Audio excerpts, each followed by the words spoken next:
In Romeine 11 vers 22 tot 24 kom 'n baie duidelike waarskuwing aan die gelowiges uit die heidene nasies.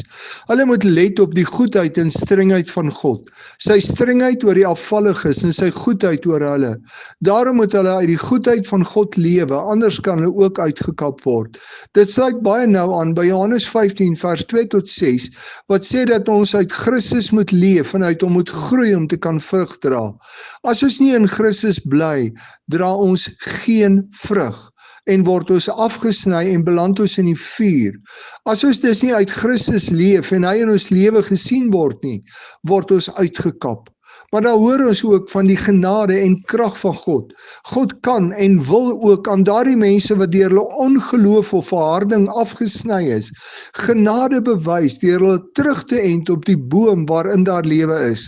God kan in die dood lewe bring. Hy kan die dooie takke wat afgesny is in Christus as die bron van lewe terugent en hulle sal nuut lewe. God waarsku elke gelowige dat as ons nie uit Christus leef nie, ons afgesny sal word en onder die oordeel van God kom. Maar ons hoor ook dat daardie mense wat dalk lank terug reeds sal rug op God gedraai het, deur God nuut gemaak kan word, sodat hulle ook nuut uit Christus kan leef.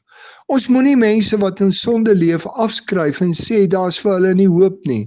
As Christus in my leef, kan hy dalk juis my lewe gebruik om hom aan te raak en terug te roep na hom.